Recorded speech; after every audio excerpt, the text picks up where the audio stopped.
c'est la famille du Seigneur. Les enfants de Dieu se réunissent pour pouvoir rendre gloire au Seigneur. Et merci pour l'équipe de louanges, des chants qu'on a chantés pour rendre gloire au Seigneur. Nous glorifions notre Père qui nous fait cette grâce d'être là aujourd'hui. On va commencer une nouvelle série sur une femme. Elle n'est pas trop citée dans la Bible, on n'en parle pas beaucoup, mais parfois on ne lit pas trop son livre. Elle s'appelle Ruth. On commencera une série sur elle presque tout cet été. On parlera d'elle. On commence aujourd'hui, on parlera jusqu'au mois d'août. Et on aura 2 hors-séries, en tout cas, mais les restes. Et quand je mets devant vous, c'est Ruth qu'on va parler. Et on va lire le livre de Ruth, on va l'étudier par rapport à la lumière du Nouveau Testament. Et c'est un livre ici, on le regarde bien, ça renferme beaucoup de choses du Nouveau Testament. Mais il faut lire, il faut voir ce qui est dedans. Et comment Ruth a agi, comment Elimelech, son beau-père, a agi aussi. Mais nous nous projetons vers le Nouveau Testament. On va voir comment l'Évangile peut éclairer ce livre de Ruth et qui est très très important. Et dès là, on va voir aussi cette vision du Seigneur dans le futur, un nouveau peuple qui viendra. Ruth n'est pas juive, elle est étrangère, des villes de Moab. On va parler de Moabites. Et puis c'est ce peuple-là qui va faire partie du royaume de Dieu. On trouvera cette prophétie d'Ésaïe 56 où Dieu dit que les nations viendront tous, formeront un seul peuple. Et aussi Sophonie dirait que des nations qui viennent de loin dépurifiera leurs lèvres pour qu'ils proclament le nom du Seigneur et offriront à Dieu d'offrandes parfaites et merveilleuses. Voilà toute cette histoire de cette femme-là, Ruth. Et à travers ce qu'on va voir maintenant, c'est que Dieu a mis dans sa vie et ce qu'on va vivre, voir aussi comment l'Église peut aussi bénéficier de ces très beaux livres. Et qui n'est pas beaucoup, il n'y a que 4 chapitres, tout petits, mais qui renferment beaucoup, beaucoup de richesses, beaucoup. Et qui nous ouvre les yeux par rapport à l'amour de Dieu et à ce mystère profond de la grâce qu'on a chanté ici. Que Dieu nous éclaire. On va commencer ce sujet-là aujourd'hui et puis avec comprendre cette série et prier pour cette série. Prier que Dieu nous aide à la fin de ce livre-là, de toute cette série, qu'on ait une idée beaucoup plus claire et aussi bonne de ces livres et puis d'aimer ces livres, de le lire. Parfois des livres qu'on ne lit pas trop, hein. On aime beaucoup le Nouveau Testament, les évangiles, mais allons à l'Ancien Testament, découvrir cette femme-là, Ruth, qui va nous bénir aujourd'hui et dans les jours qui viennent. Je vous invite à la prière. Père, nous voulons te rendre gloire parce que tu es parmi nous. Nous voulons simplement te bénir parce que tu es au-dessus de tout. C'est toi qui as le pouvoir d'ouvrir et le pouvoir de fermer. Seigneur Jésus, tu es venu sur cette terre pour libérer les hommes, ouvrir les yeux des hommes et des femmes pour qu'ils te connaissent et connaissent la vérité. Nous prions que ton esprit travaille dans nos cœurs ce matin et nous pousse à aller vers toi, Seigneur. Viens te révéler à chacun de nous. Viens nous parler, Seigneur. Nous avons besoin de toi. Merci pour ta présence, Seigneur. Merci pour le sang de Jésus qui nous sanctifie. Merci pour ton esprit qui nous éclaire. Tu connais nos cœurs. Comment ça a été cette semaine. Tu connais le fardeau qui est dans nos cœurs, Seigneur. Devant toi, rien n'est caché. Nous te prions. Apaise nos cœurs, Seigneur. Pour recevoir ta parole aujourd'hui. Permets que nos yeux soient fixés vers toi et que nos pensées soient concentrées à toi et toi seul, notre Seigneur. Glorifie ton nom. En Jésus, nous prions. Amen. Prenons nos Bibles. Ruth, chapitre 1, versets 1 à 5. Ruth, c'est le livre qui vient juste après les juges et qui introduit Samuel. Il est juste au milieu. Vous voyez, tout ce qui est les 5 livres de Moïse qui terminent, et puis il y a Josué qui commence, Juge qui arrive, et puis au milieu, il y a Ruth qui est là, et après il y a Samuel.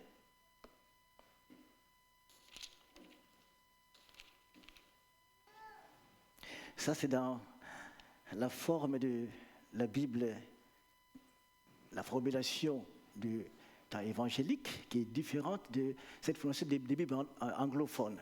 Chez les anglophones, Ruth se trouve juste après Proverbe. Juste après Proverbe, il y a Ruth, mais dans ce format que nous offre ici, du second et Samuel et les autres, ça vient juste après Juge. Mais les 2 aspects, que ce soit après Juge ou après Proverbe, il y a un sens précis. L'approche des anglophones tout à fait différent de l'approche d'aujourd'hui par rapport à ce que nous voyons dans la version Louis II et puis Samuel. Pourquoi ils mettent ça après juste les livres des juges et qui suit le livre de Samuel. Je fais la lecture. Nous suivons sur l'écran ce texte-là.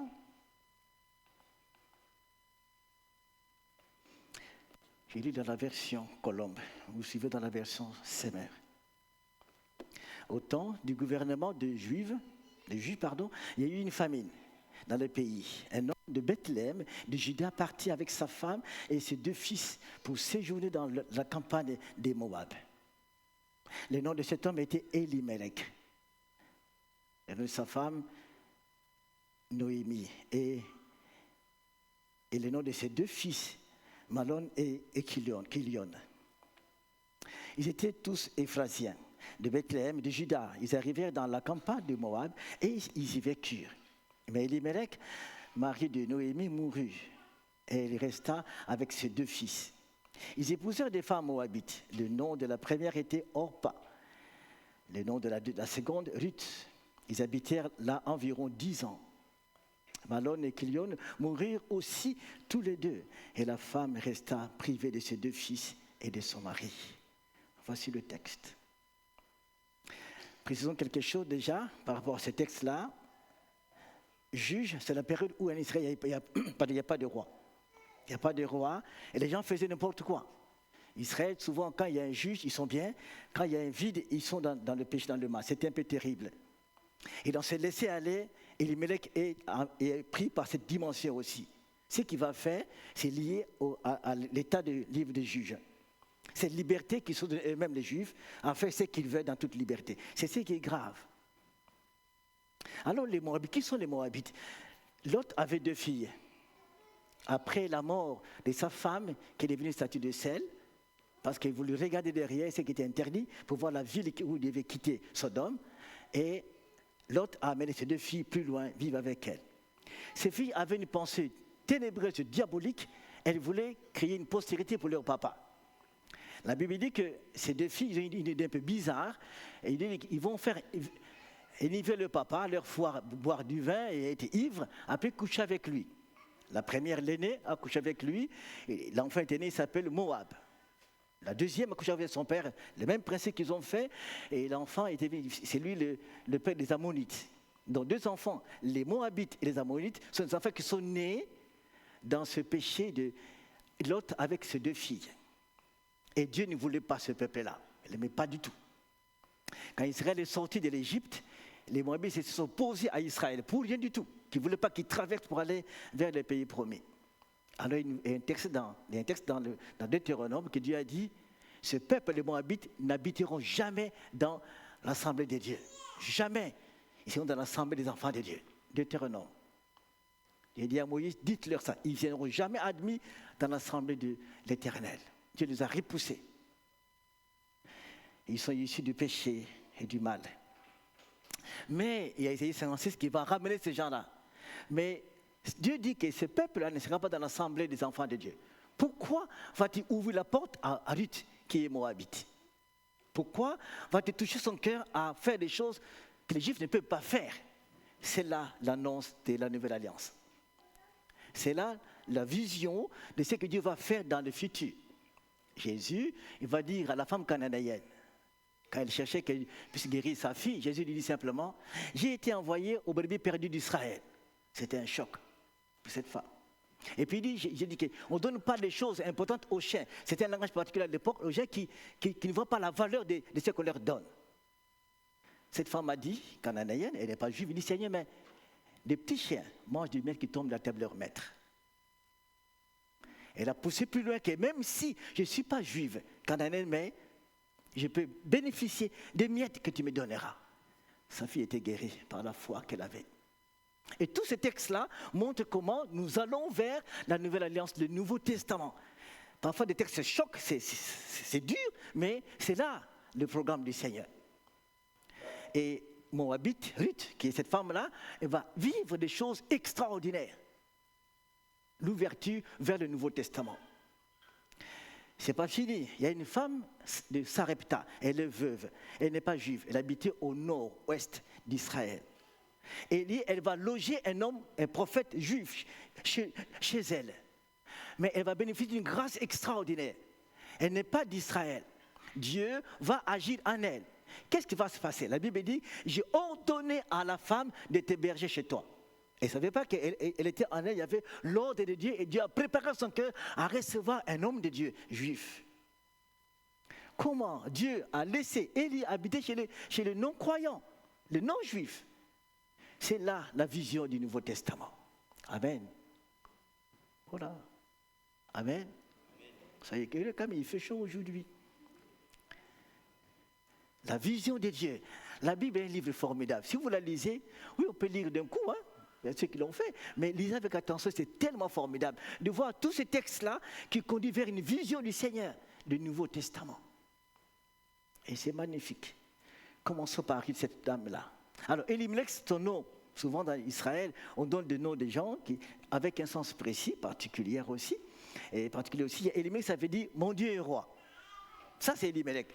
Son nom signifie « mon Dieu est roi ».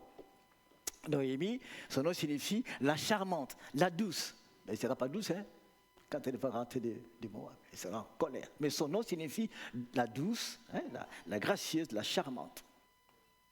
Après le problème de son retour, parce qu'elle va rentrer veuve et sans ses 2 enfants, elle va se donner elle-même un nouveau nom, Mara. Ça veut dire « je suis l'affligée ». Ce qui n'est pas bon. C'est que sa belle-sœur ne va pas accepter. Tu t'appelleras toujours Noémie. Ruth, son nom signifie réconfort.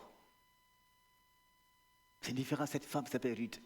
Réconfort. Oui, elle va réconforter sa belle-mère. Et moi, je l'appelle Ruth le sel de la terre. Parce qu'elle va donner du goût à cette femme, le goût de la vie. Noémie a perdu le goût de la vie. C'est elle qui va venir donner encore la joie de la vie.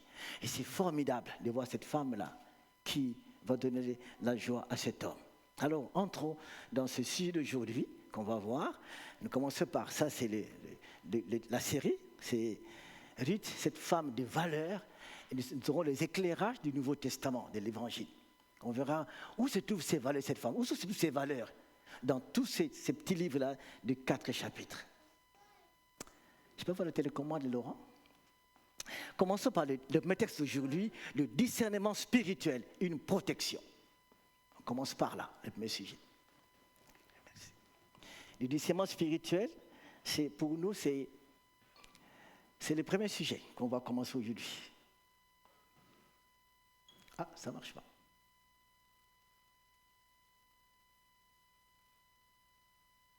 Voilà, merci. Le discernement spirituel, une protection. Discerner, ça te protégera.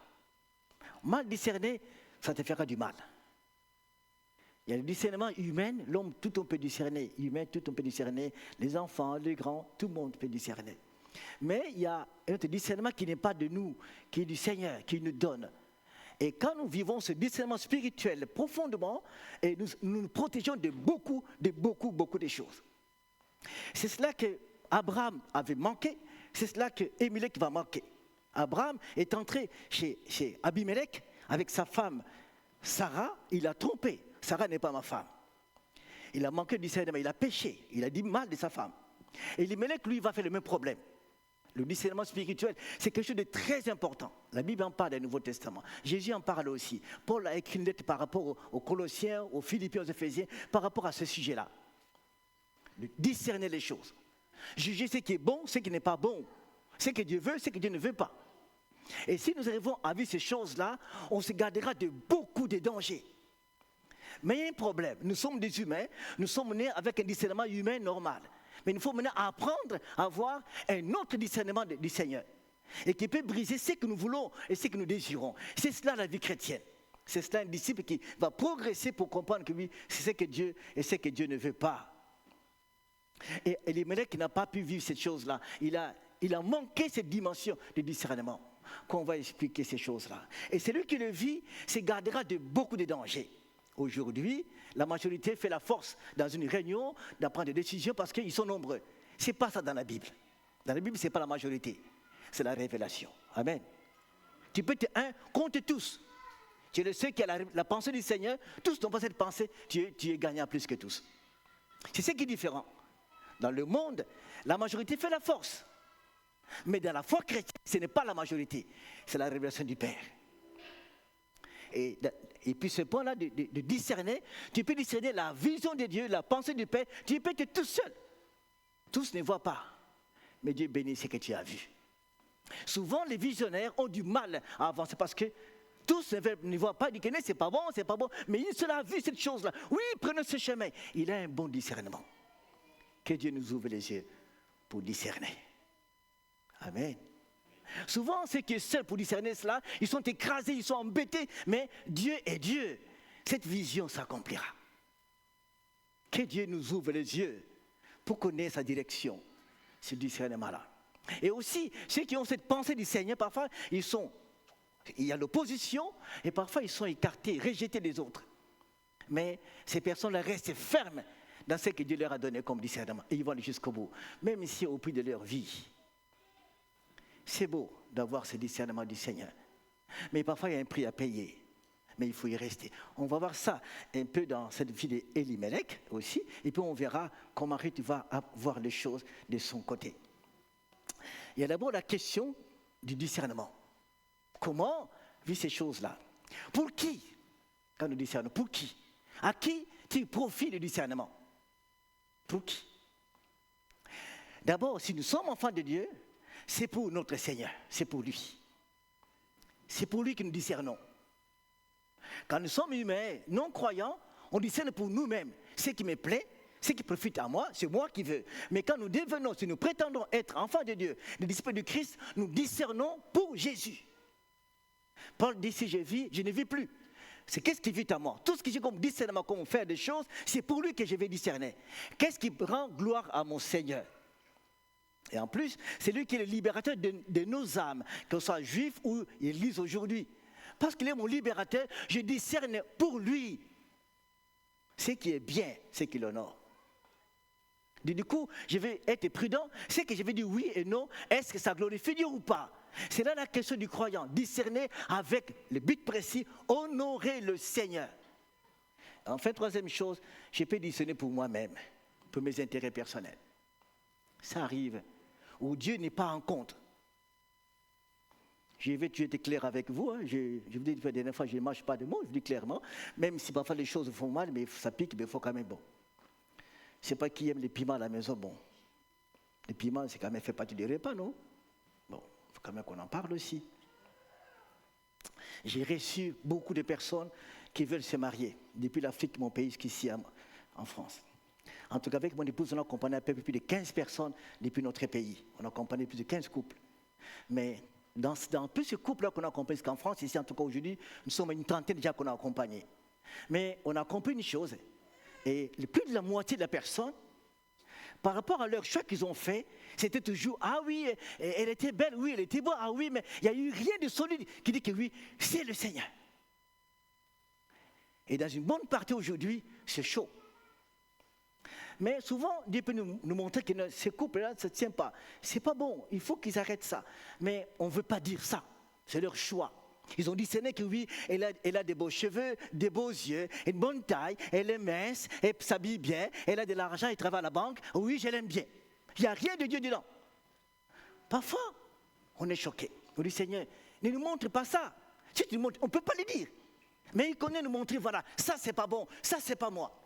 Il y avait un cas que nous voulons, on a pu oser parler. Un frère qui vient chez nous à la maison, il est tout content avec sa femme, ils arrivent à la maison, ils s'assoient, on laissait quelque chose à boire, ils étaient tous joyeux. Bon, on prie, on pose 2-3 questions, et pendant que pour les questions, la même pensée dans mon cœur, dans le cœur de ma femme aussi, la même chose, ce n'est pas moi, cette femme, elle n'est pas de moi. Oh là là, j'ai dit aux amis, bon, attendez un peu, on va faire une réunion de famille avec mon épouse, on s'est retiré. J'ai dit, mais voilà ce que j'ai dit, mais moi aussi, alors, qu'est-ce qu'on va faire? Qu'est-ce qu'on va faire? Il ne reste que 6 mois pour se marier. Qu'est-ce qu'on va faire?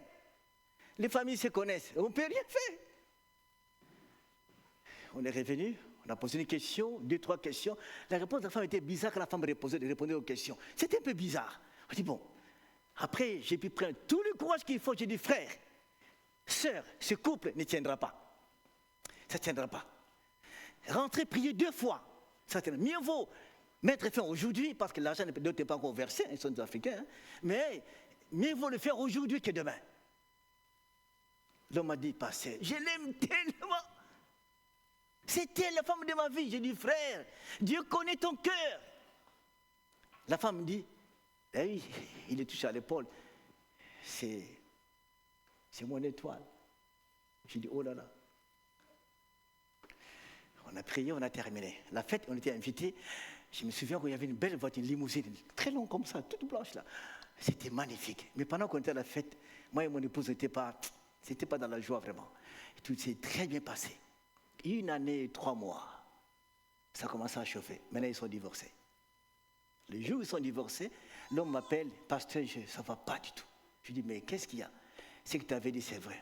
La femme ne voulait plus de cet homme. Ils sont divorcés aujourd'hui. Le frère a perdu son argent de dot. Hein. Il avait donné beaucoup d'argent. Hein.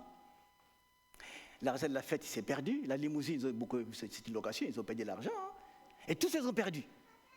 La femme est partie faire sa vie. Lui, il est parti faire sa vie. Chers amis, le discernement,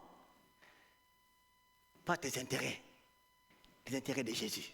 Ça peut te coûter cher, mais discerne avec le Seigneur. Pour lui. Mais souvent, c'est nos intérêts. Ce qui me plaît, ce qui va dans mon avantage, ce que je veux. Faisons attention. Faisons très attention. Dieu veut se glorifier en nous quand nous discernons. C'est lui qui veut se glorifier. Même dans ce que nous faisons, où est le Seigneur dans ce que je fais? Où est-il? Mieux vaut prendre du temps à prier, à chercher Dieu, que d'aller vite dans son projet. Deuxième chose, ça je dis que pour qui? Ou pour le Seigneur, c'est dans ta volonté. Ou pour moi-même, je suis libre de le faire. Tu verras jamais, non, je vais venir à toi, je toc, toc, toc, toc, je suis là. Tu dois choisir ce que Dieu veut. Il n'y en aura jamais. Il n'y en aura pas. Mais c'est toi qui dois réfléchir un peu comment discerner cela et qu'est-ce qu'il faut faire. On a discerné un sujet d'une personne qui disait, Dieu m'a appelé comme pasteur. Voilà. Ce jeune homme-là est allé plus loin, il a commencé l'église, ça a commencé à faire beaucoup de choses. Il dit, oui, j'ai la conviction, c'est Dieu qui m'a fourni. Il dit, ok. 7 ans après son ministère, les gens venaient à l'église, les gens venaient bien, ils étaient là, ça avançait. Un jour, il dit, je comprends que, ça c'est pas Dieu. Je dis, mais oh là là, mais tu es déjà dans le pastorat, déjà avec ton église. Non, non, non, Dieu ne m'a pas appelé à ça. Il m'a appelé à autre chose. Vous savez ce qui s'est passé? Il a cherché, et à l'église, il y avait des anciens qui étaient là, et l'église avait à peine une 50aine de personnes, il dit, je n'ai pas l'appel pastoral. J'ai un autre appel, mais pas le pastoral. Et j'arrête le pastorat. Il était courageux, hein? Il a laissé. Et l'église est prise par un frère qui conduit l'église maintenant.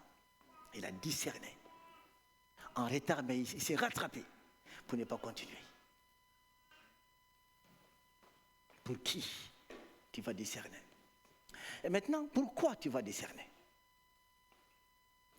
Pour ne pas s'éloigner de Dieu. Il veut dire c'est parce que pour ne pas être loin de Dieu, comme ce fait qui s'est marié avec sa femme qui était le soleil de sa vie. Ne pas s'éloigner du plan du Seigneur. Prends tes poches, lui, donne-moi Seigneur ton discernement. Deuxième chose, ne pas ouvrir une porte à l'ennemi. Quand je mal discerné, l'ennemi va entrer. Je lui ouvre une porte. Troisième, pour se conformer à notre identité. Nous sommes enfants de Dieu, adoptés par le Seigneur. Voilà les raisons. Pas être loin du Seigneur, pas ouvrir une porte à l'ennemi, mais je suis enfant de Dieu, adopté par le Seigneur. C'est pourquoi je vais bien discerner ce que je vais prendre comme décision, comme dans mon projet. Où est le Seigneur dans tout ça? Où est Dieu dans tout ça? Où est ma place dans tout ça? Avoir un bon discernement. Troisième, quel est le fondement sur lequel je pose mon discernement? Nous discernons par rapport à ce que Dieu dit, par rapport à la parole de Dieu, par rapport à ce que nous donne ici, les Écritures. Que dit la Bible?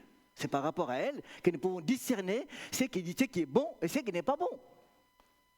Et en plus, il dit par rapport à la révélation spécifique qui vient du Saint-Esprit, qui te convainc, ne prends pas ce chemin et fais cela, fais ceci.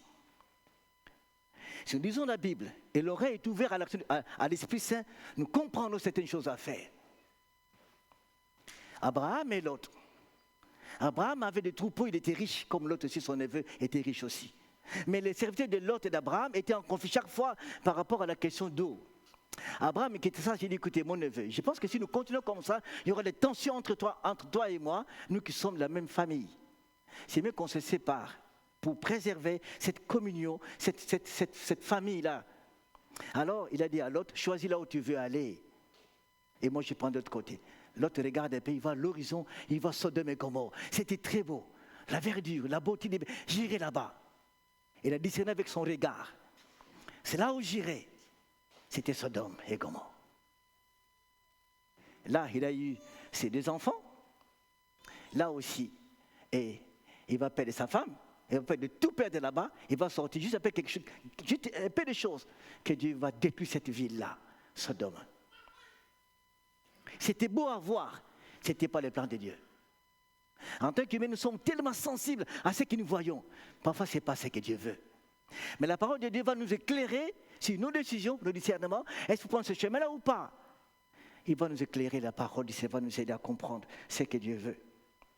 Quand je dis révélation spécifique, l'Esprit Saint parle aujourd'hui. L'Esprit Saint parle. Il parle encore aujourd'hui. Si nous voulons l'écouter, il va nous parler.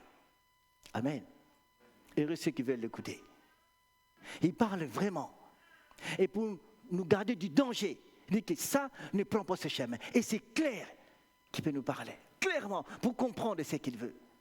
Parfois, son langage lui peut être dur. Pour briser nos positions. C'est pour notre bénédiction. Si on peut l'écouter.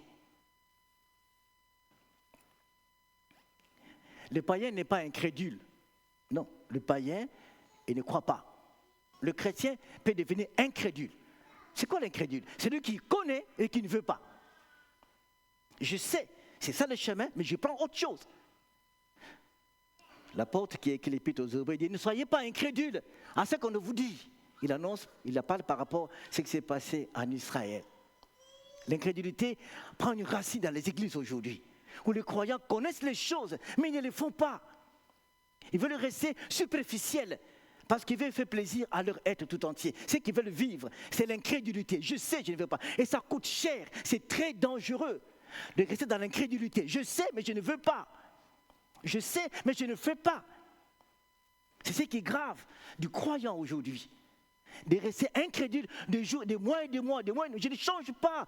Je sais, je connais la vérité. L'Esprit Saint, son travail, c'est de nous convaincre, de nous révéler la pensée du Père. Parfois poussé par cette parole de Dieu que nous lisons. Vois, regarde la pensée du Père. Ne soyons pas incrédules.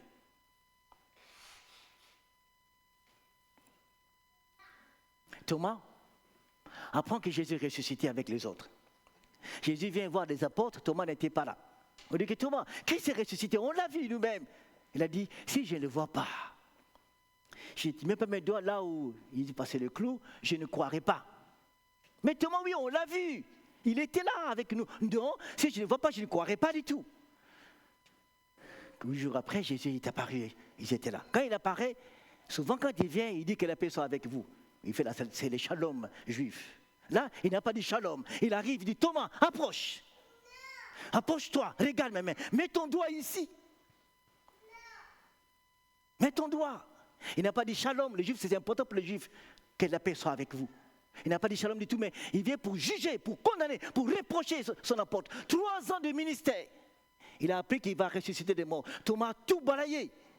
Approche, mets ta main. Thomas tremble. Il dit Seigneur et mon Dieu. Et tu dis ne sois pas incrédule, approche. Parce que tu as vu, tu crois. L'incrédulité. Thomas savait que le Christ est revenu dans la vie, mais il ne veut pas croire à ça. Ne soyons pas incrédules, chers amis. Sortons de ces choses-là. Sortons de là. Soyons ceux qui croient et qui avancent avec la grâce de Dieu. La question du discernement. Deuxième chose maintenant qu'on voit, c'est de 2 discernements opposés qui arrivent. Il y a une femme, il y a Elimelech, le beau-père de Ruth, et Ruth qui est là. Il y a un juif et un moabite. Le juif connaissait la parole de Dieu. Il sait qu'il ne faut pas aller chez les moabites. Il ne faut pas épouser les moabites. Et Elimelech savait ces choses-là. C'est un juif, il sait. Et puis il est de Bethléem, cette ville où Jésus naîtra à Bethléem. Bethléem, c'est la ville du roi. David était de Bethléem aussi. Bethléem était une prophétie dans Ésaïe. Que Bethléem est une petite ville, mais ce n'est pas si petit que parce que le roi naîtra de toi, le Christ. Et Elimelech de Bethléem, il sait ces choses-là. Mais il va discerner autrement, connaissant la parole de Dieu, connaissant la vérité. Qu'est-ce qu'il va faire? Il discerne par rapport à la famille. La famine arrive à Bethléem. La nourriture est difficile. Les temps sont durs à Bethléem. Elimelech commence à réfléchir. Où est-ce que j'amènerai ma famille pour vivre en paix? Il choisit Moab. Il choisit ce territoire-là qui n'est pas digne devant le Seigneur. Il sort de cette partie bénie par le Seigneur. Il va ailleurs. Or, la grâce de Dieu, il sort de là. Il va aller chez les Moabites. C'est terrible ça, ce qu'il va faire comme choix. Le texte est là affiché. Il est là. Qu'est-ce qu'il dit? À l'époque où les chefs gouvernaient Israël, une famille suivait dans le pays, un homme de Bethléem en Juda partit séjourner avec sa femme et ses 2 fils dans la campagne du pays des Moabites. Il va aller là-bas. C'est le pays que Dieu n'a pas voulu qu'il puisse séjourner. Il n'a pas voulu. La famille l'a poussé à aller vers ce pays. Il a discerné pour lui-même: je veux bien vivre, avoir de quoi manger, être en paix. Il n'a pas pensé à sa relation avec le Seigneur, pas du tout. Il a pensé à lui, à sa femme et à ses enfants pour qu'ils puissent mieux vivre. Ça lui coûtera cher. Face à la famine, voilà ce qu'il prend comme décision. Dans Jean chapitre 3, verset, juste au chapitre 1 jusqu'à la fin, verset 9, Jésus s'entretient avec un homme, Nicodème. Il parle de beaucoup de choses. Mais à la fin, il dit une chose, il dit que le vent souffle, verset 8, on entend le bruit. On ne sait pas d'où il vient, d'où il va. On entend le bruit. Il dit, il en est de même. Vous savez que né de l'esprit, il est comme ça. Le vent souffle. Le vent de l'esprit nous amène là où Dieu veut. Si nous sommes de lui, l'Esprit va souffler à nous amener là où le Seigneur veut. C'est ainsi sont les enfants de Dieu. L'Esprit Saint va souffler sur les amener sur le chemin que Dieu veut. Et ici, Elimelech, la famille va souffler sur lui, il va aller chez les Moabites, non pas l'Esprit. Que l'Esprit Saint souffle à nous, comme ce vent nous amène vers là où Dieu veut. Amen. Qu'il souffle en nous. Amène là où Dieu veut. Paul voulait aller annoncer l'évangile dans un pays, à Bithynie. Il arrive là-bas, il a tout préparé sa maison, prié. Il voit là-bas la nuit, Dieu dit non, c'est pas là-bas. Il va aller à Macédoine, au nord de la Palestine, c'est loin. Hein? L'Esprit de Dieu veut souffler sur nous, nous montrer la direction qu'il faut.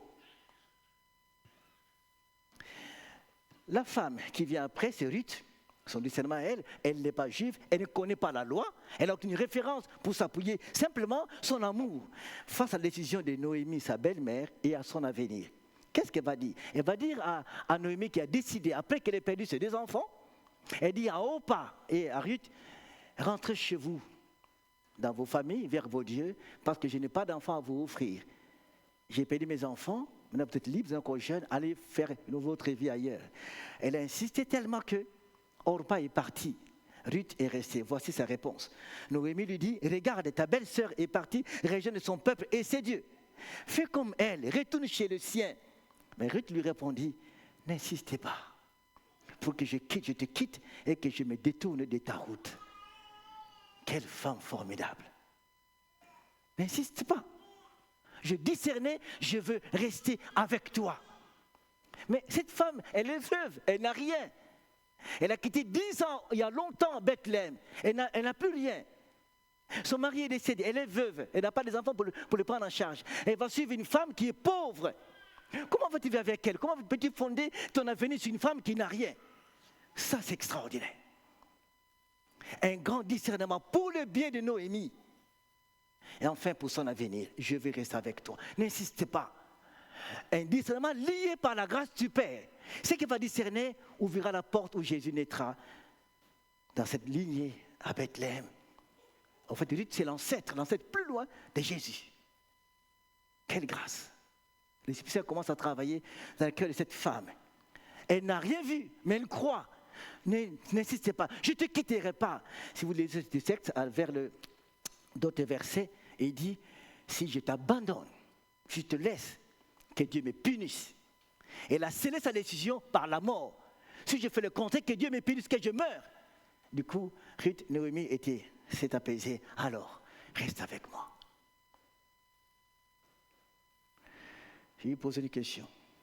Il vous est arrivé à prendre une grande décision où c'était dur à décider? Ça vous est arrivé? Ça vous est arrivé? Ah, vous c'est bien, ça ne vous est pas arrivé, c'est bien. Hein? Tu es cool chez vous. Où tu dois décider. Tu ne sais pas quel chemin prendre. Tu ne sais pas. Tu ne sais pas, il faut dire oui ou non, tu ne sais pas. Mais il faut que tu décides. Qu'avez-vous fait? Quel était votre discernement? Moi, ça m'est arrivé plusieurs fois, où il faut savoir qu'est-ce que Dieu veut, qu'est-ce qu'il faut faire. Il ne faut pas une grande décision, mais il faut la prendre, cette décision-là. Qu'est-ce qu'il faut faire? C'est ça la vie chrétienne. Avoir un bon discernement. L'Esprit Saint va te donner le discernement. Seigneur, donne-moi ton discernement. J'en ai besoin. Donne-moi ton discernement. Qu'est-ce que tu veux? Désert. Jésus est dans le désert. Satan arrive. Si tu es fils de Dieu, tu as faim, non? Charge de pierre, en pain, tu vas manger. Discernement. L'homme ne vit pas seulement de pain, mais de la parole du Père. Discernement. Le choix clair. Avec sa famille, à Nazareth, son frère lui dit, écoutez, si tu es le Seigneur, le Messie, mais va à Jérusalem, qu'on te voit, que tu fais des miracles, là-bas qu'on te voit. Il dit, mon temps n'est pas encore arrivé, je reste à Nazareth. Discernement. C'est le Christ. Il passe toute la nuit dans la prière. Les apôtres, le matin, ils se réveillent, ils le cherchent, ils ne le voient pas. Après, ils le voient descendre. Mais on te cherchait. Il n'a pas répondu à la question. Il dit simplement, allons là-bas, dans notre village. Et c'est là aussi, c'est pour ça que je suis sorti, pour prêcher l'évangile. Discernement. Une femme a dit à son mari, j'ai dit c'est une fois ici, chérie, je ferai 3 jours de prière. Je ne vais pas dormir sur les lits, dormir par terre. C'est quoi ça? Elle répond, chérie, je vais dormir pas sur les lits, je vais dormir par terre, il y a 3 jours de prière. C'est quoi ça? La femme a dit, que tu veuilles ou pas, je dormirai là-bas. Ce n'est que 3 jours. Et puis, elle ne va pas aller là-bas, quelque part, là-bas, je ne sais pas où, mais dans la même maison, elle va dormir par terre. Elle a dit, c'est que je dois prier le Seigneur. L'homme dit, non, je ne veux pas. La femme me dit, ok, je mettrai là. Elle a fait 3 jours de prière, elle dormait par terre. Elle a été bénie énormément. Discernement. Tu peux le faire, Sophie, dis à Paul, je vais dormir au salon. Billy, tu peux le faire aussi. Discernement. Ta femme, tu l'aimes bien, c'est bien. Tu aimes bien ton mari, mais quand Dieu dit oui, fais ça, fais-le. Il dit pas, ah, Seigneur, mais je suis marié, mais tu sais, Seigneur. Non. Discernement. Discerner ce que Dieu veut. Discerner. Abraham, Dieu dit à Abraham, donne-moi ton fils, amène Isaac sur la montagne de Morija. Ils arrivent là-bas, offre-moi ton fils. Sarah ne savait pas, hein? Discernement. Abraham a mis scotch sur sa bouche, il n'a rien dit. Il dit à Sarah, nous allons offrir l'offrande là-bas avec l'enfant. Et ils sont pas dit, c'est que c'est ce petit qui sera offert. Mais il a fermé sa bouche, ils ont pris le chemin. Il n'a dit à personne, juste devant l'autel. Isaac dit, papa, alors où est l'animal? C'est toi. Discernement. Ça chauffe, c'était dire au fond de lui, mais mets-toi là. J'ai oublié à ce que Dieu veut, discernement. Et Dieu a dit, maintenant je vois Abraham que tu m'aimes, que tu crois en moi. Je pense que si Abraham avait dit à sa femme, tu sais chérie, ce petit sera offert aujourd'hui. Il dit, mais tu es fou. On a eu difficilement, tu vas l'offrir. Mais il a fermé la bouche. Discernement. Discerner ce que Dieu veut et être silencieux et faire ce que Dieu veut. Il a fait. Isaac était sain sauf, non? Il n'est pas mort. Question, veux-tu discerner avec Dieu?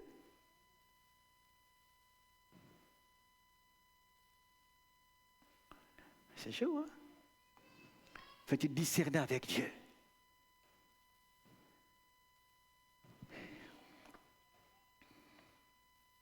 Elimelech a perdu sa vie, il est mort. Il a perdu ses 2 fils. Pendant que Ruth a reçu la bénédiction. deux discernements opposés. Ceux qui connaissent la loi, ceux qui ne connaissent pas. Mais Ruth elle était bénie énormément et Elimelech a perdu la vie. Or, Bethléem, il est mort. De Bethléem à la campagne de Moab. Elimelech, le mari de Naomi, mourut là et elle resta seule avec ses deux fils. Ils épousèrent des femmes de Moabites, dont l'une s'appelait Orpa et l'autre Ruth. Ils demeurèrent là une dizaine d'années, puis Malium et Kilium mourirent à leur tour, et Naomi resta seule, privée à la fois de ses deux fils et son mari. Ils quittèrent ensemble, elle va rentrer toute seule à Bethléem. La campagne de Moab a emporté sa famille, son fils, ses fils et son mari. J'ai mis là-bas une phrase, le problème de la révélation, être la conformité à la révélation du Seigneur. Cherchons à nous conformer à ce que Dieu dit. Sinon l'échec nous guette, le danger nous guette. Le discernement va te protéger, que tu ne meurs pas, que tu n'échoues pas. C'est un garde-fou, que tu ne tombes pas. Même s'il y a des prix à payer, tu ne tomberas pas pour le Seigneur. Regardons les résultats de nos décisions. Quels résultats tires-tu de tes décisions prises chaque fois sans le Seigneur? Qu'est-ce que tu as pris comme décision? Quel est le fruit de tes décisions parfois? Parfois, ce ne sont pas des bons fruits et parfois pas des bons résultats. Hein? C'est suite au discernement qui n'était pas bon. Soyons très prudents. Ce qui me plaît n'est pas forcément ce qui plaît au Seigneur. Ce qui plaît à Dieu, parfois ça ne me plaît pas, mais il faut le faire. Nous sommes opposés toujours. Ce qui lui plaît, ce que lui veut est meilleur que ce que moi je veux. Même si je ne comprends rien du tout, je préfère faire ce que lui veut. C'est meilleur pour nous. Et c'est pour notre bénédiction aussi. C'est conformer à la révélation du Père. On aura un bon résultat de nos décisions. Et nous serons protégés par lui. Nous ne tomberons pas. Et nous continuerons à marcher parce que j'ai discerné la voix du Père. Je décide de marcher avec lui et je reste. La phrase que j'entends toujours aux gens, c'est « je te donne ma vie ». Vous avez entendu ça, non? Je te donne ma vie, c'est une phrase que les chrétiens aiment beaucoup. Je te donne ma vie. C'est bien, ok, tu donnes la vie au Seigneur. Mais jusqu'où vas-tu dire que vas-tu amener cette sorte de « je te donne ma vie » ? Jusqu'où? On aime bien dire ça, je te donne ma vie, je vais te suivre, très bien. Mais jusqu'où? Jusqu'où? Dans le cas où on veut maintenant décider, mais tu fais ta vie, jamais tu fais avec Jésus. Jusqu'où? Le vent souffle, le texte est là où il veut, tu entends le bruit, mais tu ne sais pas d'où il vient, ni où il va. Il en est ainsi pour quiconque est né de l'Esprit. Il est sous le souffle, le vent de l'Esprit qui va le conduire. Ésaïe 55, verset 8, « Car vos pensées ne sont pas mes pensées, et vos voix ne sont pas mes voix, dit l'Éternel, déclare l'Éternel. » Dieu a ses voix qui sont meilleures, ses pensées qui sont meilleures. Mais où les trouver? Dans le discernement, dans la prière, j'aurai les pensées du Père, et j'agirai à ce sens-là. À la fin, j'ai dit, apprendre à rester à Bethléem. Apprendre à rester à Bethléem. Reste là où Dieu t'a placé. Même si ça bouillonne, reste là. Ne sors pas. Aujourd'hui, les chrétiens volatiles, d'église en église, d'église en église. Je ne suis pas contre, ils sont libres. Hein. Tu peux voyager, c'est en 50 églises. Hein. Noisy-le-Grand, Champs-sur-Marne, Créteil, tu peux voyager. Mais jusqu'où tu vas aller? Reste à Bethléem. Tu vas voir ce qui va se passer. Reste. Après 10 ans après, Bethléem était bénie. Noémie est retournée à Bethléem, qui était bénie trop tard. Elle a perdu son mari et ses enfants. Si elle avait pu patienter un peu 10 ans, elle aurait pu garder son mari et ses enfants. Mais le fait d'aller plus loin, sans comprendre la pensée du Père, elle a perdu sa famille. Reste à Bethléem. Reste là où Dieu t'a placé. Reste.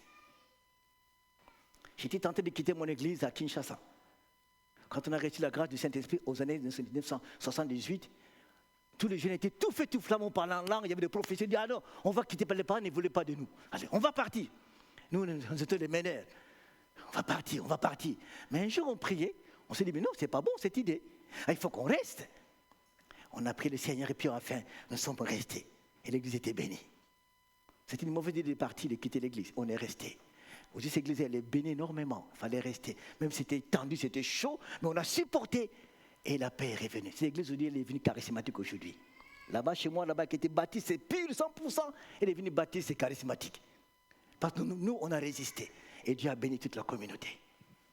Reste à Bethléem. Amen. Dis à ton frère, ta soeur, reste à Bethléem.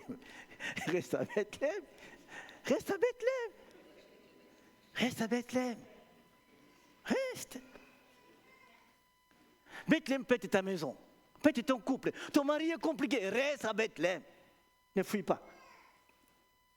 Ta famille est compliquée. Reste à Bethléem. Ton patron est bizarre au travail. Reste à Bethléem. Ton patron est colérique chaque fois. Reste à Bethléem. Et tu verras ce qu'il va faire. Bethléem, c'est grand.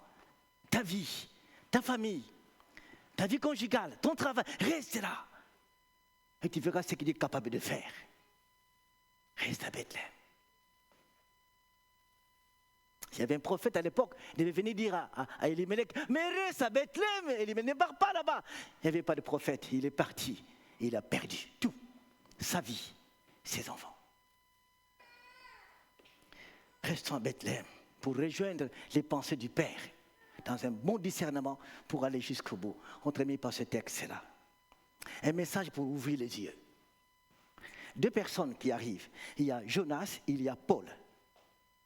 Quand les yeux sont fermés, ça veut dire qu'on ne discerne pas la pensée du Père, on n'a pas la révélation divine, on fait n'importe quoi. Mais deux personnes arrivent. Jonas arrive à Ninive. Et Dieu dit ceci, tu voudrais que moi, je n'ai pas pitié de Ninive, cette grande ville où vivent plus de 120 000 personnes, qui ne savent pas distinguer du mal et du bien, sans compter les animaux en grand nombre. Quelle était la mission de Jonas?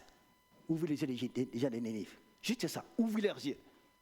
Par son message, leurs yeux vont s'ouvrir à discerner, ah ça c'est bon, ça c'est pas bon. C'était sa mission. Les gens ont compris, les yeux étaient ouverts, ils étaient contents. Ils commençaient à discerner le bien et le mal. Et Ninive et Jonas n'étaient pas contents du tout. Ils n'étaient pas contents. Dieu répond à Jonas, veux-tu que je perde des 120 000 âmes qui ne savaient pas discerner le bien et le mal? Maintenant les yeux sont ouverts. Je suis content parce qu'ils voient. Jonas, quel serviteur. Mais la mission était accomplie parce qu'ils ont vu, ils ont compris. Ils ont eu maintenant un discernement, discerner le bien et le mal par le message de Jonas. Lui, il n'est pas content, mais les gens de Ninive sont bénis. Ils peuvent voir maintenant. Maintenant, c'est Paul avec les nations. J'étais choisi, quand Dieu appelle Paul, acte 26, j'étais choisi du milieu du peuple juif et des païens, vers lesquels je t'envoie. Tu devras leur ouvrir les yeux. Frères, sœurs, va ouvrir les yeux des autres.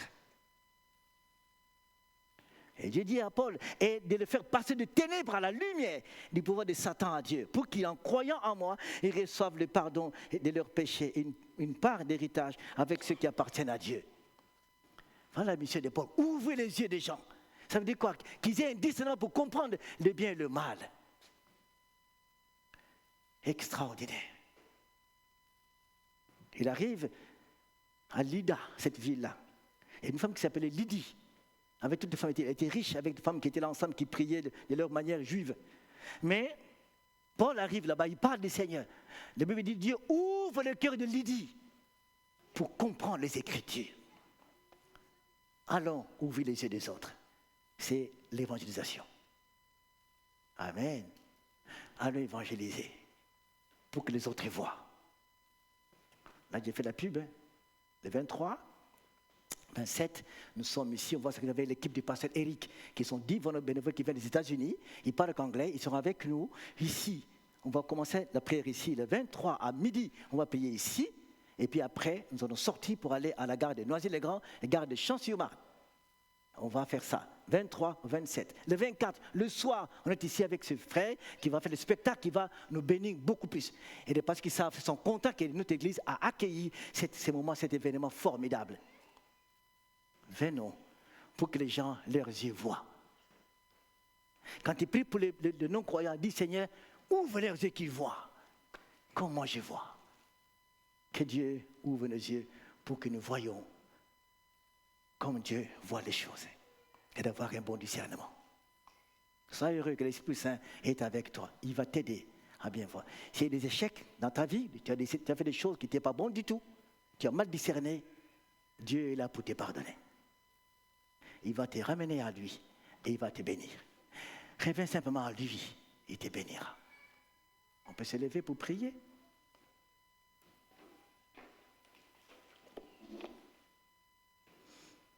Le discernement, une protection. Il va nous protéger et nous garder en lui. On va prier, après, il y aura un chant qui suivra à la fin. Nous fermons nos yeux, chers amis, pour entrer dans la prière maintenant.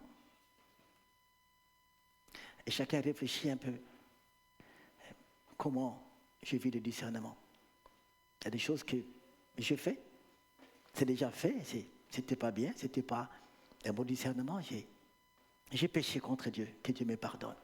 Et Dieu te ramène vers lui. Jésus dit, je ne rejette personne qui vient vers moi. Il ne va pas te rejeter. Ou bien, demande-lui, Seigneur, je veux apprendre à discerner avec toi. Et protège-moi de la chute, des erreurs. Gardez-moi, Seigneur. Chacun peut prier au fond de son cœur et dire au Seigneur, j'ai besoin de toi.